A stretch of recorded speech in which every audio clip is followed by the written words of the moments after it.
I got a call from Jack Herrera, who I'd anointed the emperor of hemp and put on the cover 7 times. And we ran the hemp movement through Jack.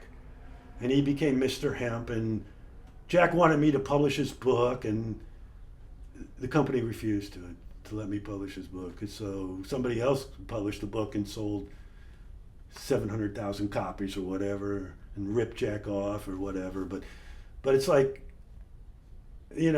so much of what I was doing never got to happen because I was so distrusted by the people running the company. But even though the stuff I was doing was right on, but Jack Herrera told me that this guy, Rick Simpson, with cannabis oil that he was making. And I was like, I heard this rumor, and it didn't sound right to me. You know what I mean? It's like, how is that possible? So Jack said, no, he's got real evidence. Everybody's ignoring this guy. So I got on a plane and I flew to Nova Scotia.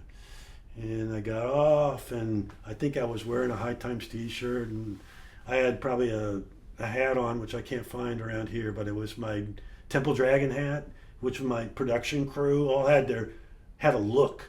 We had hats and jackets and baseball jerseys, and it's like they all had our emblem on it, which was taken kind of amalgam of Native American religion and and pagan ideas and stuff, and so it basically showed a dragon head with wings coming out, the way Native Americans would do Thunderbirds, but it was a dragon head, and the tail had a marijuana leaf at the bottom and stuff, and it's like an upside down marijuana leaf. Nobody did that but me for a long time. So the upside down marijuana leaf looked better to me because it's the way the plant shows the leaf to you. It's the natural way it appears in nature. But they flagged me just on looks. And I was searched, and pretty easily found a small roach hidden in my, what looked like a pen, but you opened it up and it looked like it was empty, but stuck in the very bottom was a little roach, a tiny amount of cannabis. And they threw me against the wall and they handcuffed me back, and it's like, you're going. And then I had to call my lawyer, the company lawyer, and they're like, well, you can't come to Canada. You're banned, and you're going back. But then they looked, and they said, well, there's not a flight till tomorrow morning at 8 o'clock. That's the first flight out of Nova Scotia back to New York. So we're gonna put you up at this motel next to the airport, and then in the morning you'll go. So I was like, I got to the motel, and I called Rick Simpson, who I was supposed to come stay with for a few days. And I said, Rick, they're booting me out of the country tomorrow, but I can come see you for a few hours right now, if you can come pick me up. So, man, he hightailed it out there. See, Rick had never done an interview with the media before. It's like he'd been doing this work for a couple of years, and he's basically being ignored. He was trying to get this out. He was talking to the press, but everybody was ignoring him. So,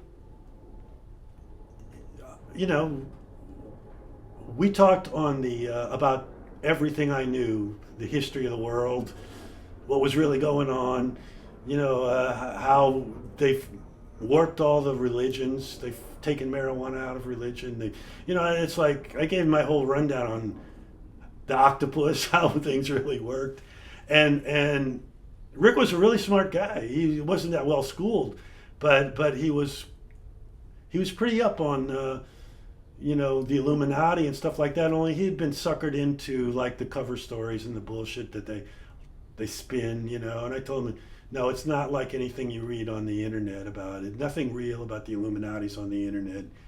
It's just a phony story, or they say it never existed. They don't give you any real information. But So, like they don't tell you, it was the Jesuits trying to penetrate Freemasonry. The revolutions, the Age of Enlightenment ran through Freemasonry. And in order to subvert that, royalty and religion had to subvert that because they were trying to say everybody's equal. You know, the people that say they're royal, they're not royal, they're nothing. You know what I mean? And, you know, it's like the religions are all phony. You know what I mean? So it's like the Jesuits had a lot of money and power, and they were running trade all around the world and stuff. So they had to get their hooks into Freemasonry in order to like misdirect people and stuff. So in his like pickup on the way to his house, it's like a 2-hour ride or something. Things are really spread out in Nova Scotia, but you know, I basically gave him a 2-hour lecture on the history of what's really going on. That's all on tape. That whole thing was recorded. So then we get to his house, and then I start to interview him, and we're in his kitchen. I do the first hour in his kitchen, and I just start with, you know, where'd you grow up? What were your parents like? You know, and he told his story. And then he gets to 1974, and he's sitting in his pickup, and he's driving somewhere, and a news report comes on the radio. They've just completed a study with rats.